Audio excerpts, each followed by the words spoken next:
సంగీతానికి ఎంతటి వారైనా దాసులు కావాల్సిందే. మానసిక వికలాంగులు కూడా సంగీతాన్ని వింటే తమను తాము మర్చిపోతారు. అలాంటి ఓ 14 ఏళ్ల మానసిక వికలాంగుడి కథని ఇప్పుడు చూద్దాం.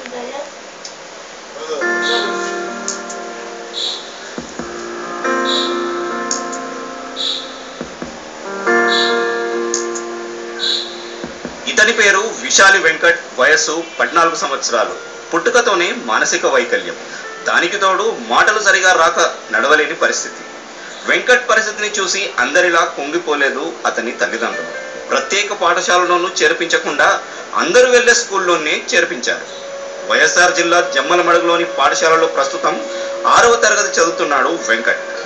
వెంకట్ వయస్సు 14 ఏళ్లైనా అతని ఐక్యూ 7 ఏళ్ల పిల్లాడి మాదిరి ఉంటుంది. అయితే తనకు నచ్చింది నేర్చుకుంటాడని గుర్తించిన వైద్యులు విషయాన్ని తల్లిదండ్రులకు తెలియజేశారు. దీంతో వెంకట్కు సంగీతాన్ని నేర్పించడం ప్రారంభించారు.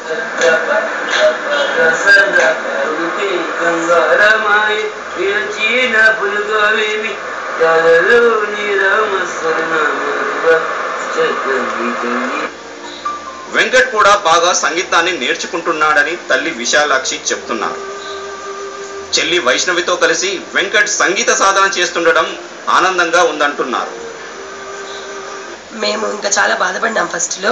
ఈ సమాజం నుండి చుట్టుపక్కల వాళ్ళ నుంచి కూడా ఎన్నో చిదరింపులు అవమానాలు ఎదుర్కొన్నాము. అయితే ఒక పట్టుదలతో ఆత్మవిశ్వాసంతో nothing is impossible in the world, practice makes man perfect అనే సూత్రాలను అనుసరించి నేను డాక్టర్స్ కూడా అదే చెప్పారు సార్. ప్రాక్టీస్ చేస్తే అతడికి ఏదైనా వస్తుంది, లేకపోతే ఏది రాదని చెప్పినారు సార్.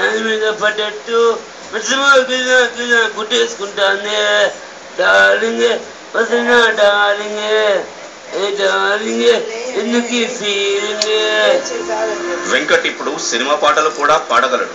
ట్యూన్ చెబితే చాలు ఇట్టే పాట పాడేస్తాడు.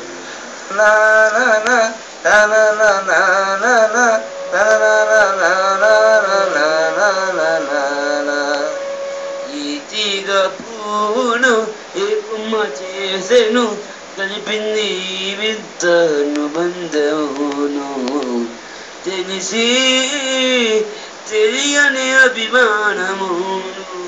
సింగింగ్ అంటే ప్రాణము. ఎవరికైనా అవకాశం ఇస్తే నేను రెడీ. నేను యాక్టింగ్ చేయగా నటిస్తాడు.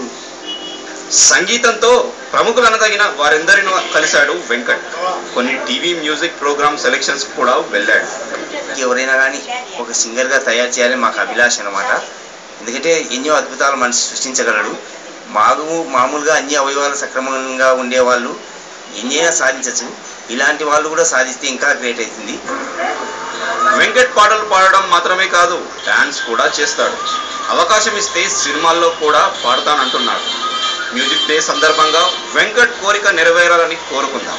జోయల్, సాక్షి టీవీ, హైదరాబాద్. మహారాష్ట్ర తానేలో మరో భవనం కుప్పకూలింది.